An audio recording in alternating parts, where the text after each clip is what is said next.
تذہیب یعنی آرائشی نقش و نگار کا فن اقوام عالم میں معروف جبکہ ایران کا خاصہ ہے۔ تذہیب کا نام لفظ ذہب سے لیا گیا ہے جس کا مطلب سونا یعنی گولڈ ہے۔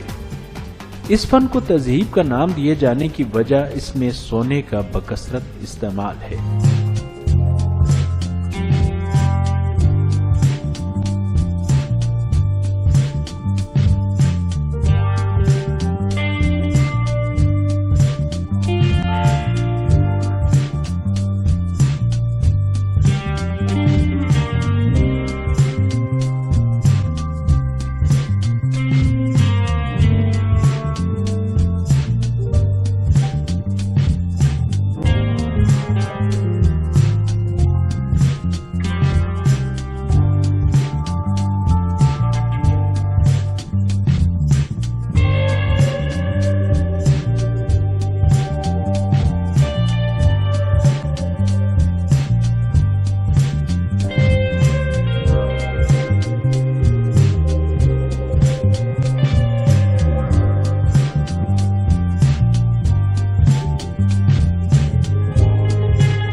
محرک کا آرٹ لکڑی، پتھر، پیتل اور ٹائل پر کیا جاتا ہے۔ ایران میں اس فن کا آغاز علی خانی کے دور میں ہوا۔ اس دور میں محرک اور ٹائل کو ملا کر یہ ہنر وجود میں لایا جاتا تھا۔ اس فن کو مغل دور حکومت میں رواج اور صفوی دور میں کمال حاصل ہوا۔ قاجاری دور میں بھی کچھ تبدیلیوں کے ساتھ اس میں انسانی شکلوں کے علاوہ جنگی اسلحے کی بھی تصویر کشی ہوتی تھی۔ ایران کی اسلامی انقلاب کی کامیابی کے بعد جہاں حکومت نے دوسرے ثقافتی امور پر خصوصی توجہ دی، اس فن کی بھی سرپرستی کرتے ہوئے اس کا تربیتی اسکول قائم کیا اور نامور استادوں کی حمایت کی۔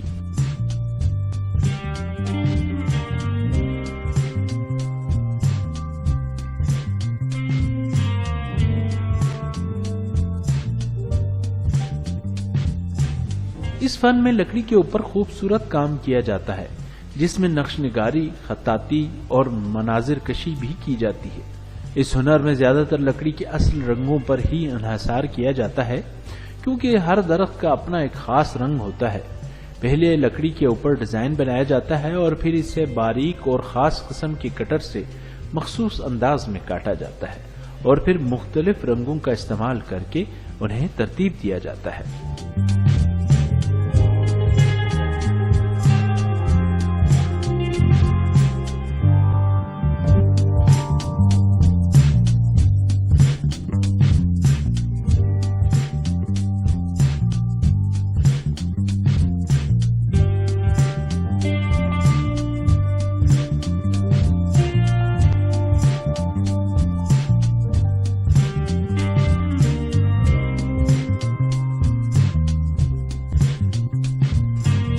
یہ فن ایرانی قوم کی تہذیب و تمدن کی تاریخ کو بیان کرتا ہے۔ زمانہ قدیم میں یہ پہاڑوں، بادشاہوں کے قلعوں اور تاریخی عمارات پر کیا جاتا تھا۔ آج کل ایران میں خاص طور سے برتنوں پر قلم زنی کا ہنر بہت مقبول ہے۔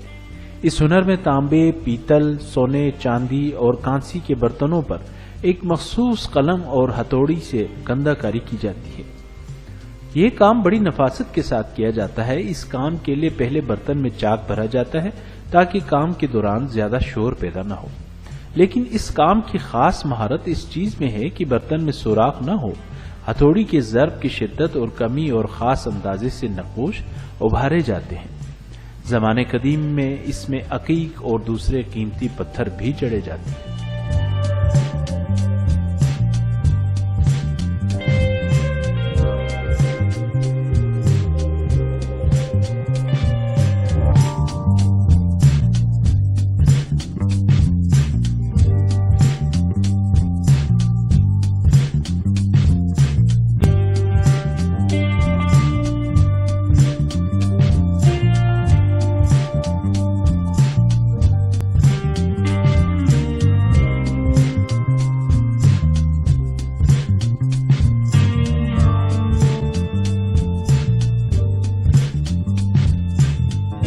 قالین سازی کا ہنر ایران کے پرانے ہنروں میں سے ایک ہے جو 4000 سال پرانا ہے۔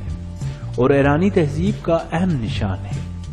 یہ بات ہی قابل ذکر ہے کہ ایران کے ہاتھ سے بنے ہوئے قالین پوری دنیا میں پسند کیے جاتے ہیں۔ ایران کے قالین اپنی خوبصورتی، نفاست اور پائیداری کی وجہ سے دنیا بھر میں مشہور ہیں۔ ایران میں تبریز، کرمان، مشہد، کاشان، اصفہان اور قم کو قالین بافی کا مرکز سمجھا جاتا ہے۔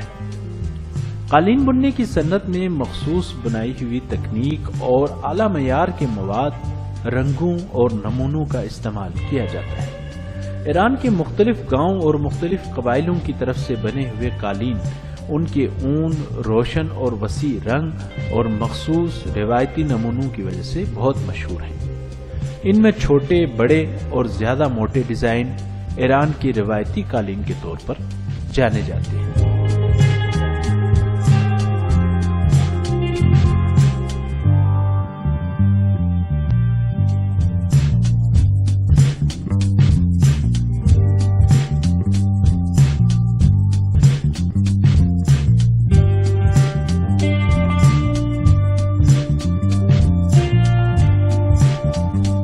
یہ 6000 سال پرانا فن ہے جسے اب تک تازہ رکھا گیا ہے۔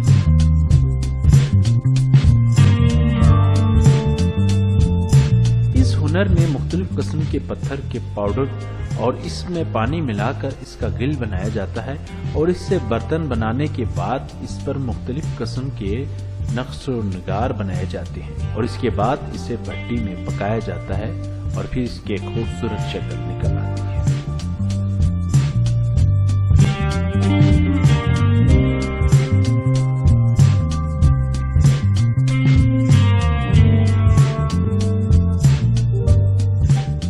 یہ ایک اہم ہنر ہے۔ شیشے پر نقاشی کرنا مشکل کام ہے لیکن دلچسپ ہے۔ اس میں خوبصورتی بہت ہوتی ہے۔ اس میں پینٹنگ کی پہلی تہ ہی آخری تہ ہوتی ہے کیونکہ یہ دونوں طرف سے دیکھی جا سکتی ہے، یعنی جو بھی اس پر نقش بنایا جاتا ہے وہی پہلا اور اصلی ہوتا ہے اور دیکھنے والے کو وہی نظر آتا ہے۔ یعنی اگر آپ اس میں غلطی کرتے ہیں تو اسے درست نہیں کیا جا سکتا کیونکہ یہ پینٹنگ شیشے پر ہے، اس لیے پھر اسے آپ دوسری طرف سے نہیں دیکھ سکیں گے۔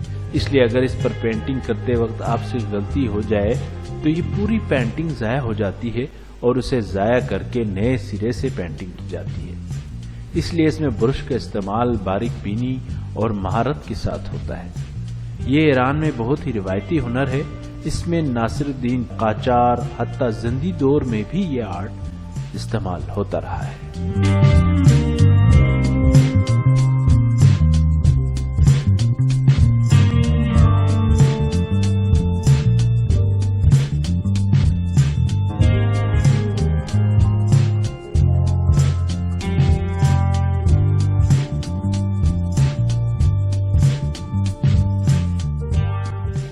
اس آرٹ میں سونے کا استعمال کیا جاتا ہے۔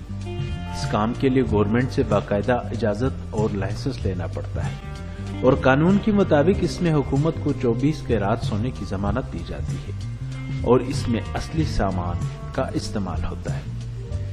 پہلے صفائی سے اس کا ڈیزائن تیار کیا جاتا ہے اور اس میں خوبصورتی کو ملحوظ خاطر رکھا جاتا ہے۔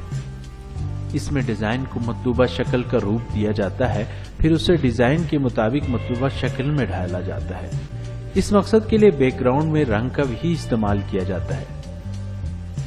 عموماً تیار ہونے کے بعد اسے شیشے کے فریموں میں پیک کیا جاتا ہے۔ اس آرٹ کو مذہبی امور میں بھی استعمال کیا جاتا ہے۔ اس آرٹ کا ایک خوبصورت نمونہ مشہد میں امام رضا علیہ السلام کے روضے کے داخلی دروازے میں بھی نصب ہے۔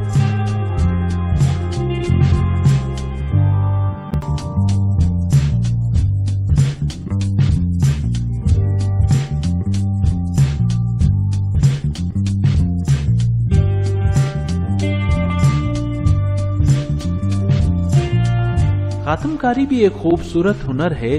صحیح طرح سے تاریخ میں اس کی نشاندہی نہیں ہو سکی کہ یہ ہنر کب اور کس دور سے شروع ہوا، لیکن اس ہنر کے اساتذہ کا عقیدہ ہے کہ خاتم سازی حضرت ابراہیم علیہ السلام کا معجزہ ہے۔ خاتم کاری ایسا ہاتھ کا ہنر ہے جس میں بہت حوصلہ اور دقت کی ضرورت ہے۔ اس کے ڈیزائن میں مختلف اضلاع کی شکلوں کا استعمال کیا جاتا ہے۔ خاتم کاری ایک قدیم فارسی تکنیکی ہنر ہے۔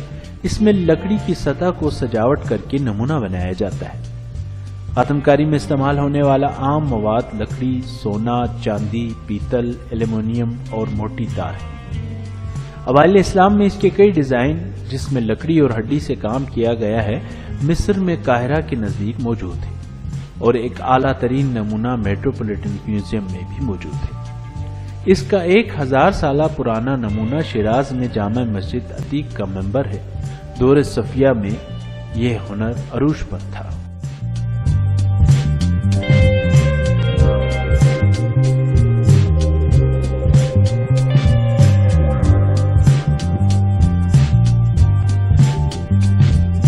مینا کاری ایک قدیم دستی ہنر ہے جس نے ایران میں بلندیوں کی بہت منازل طے کی ہیں۔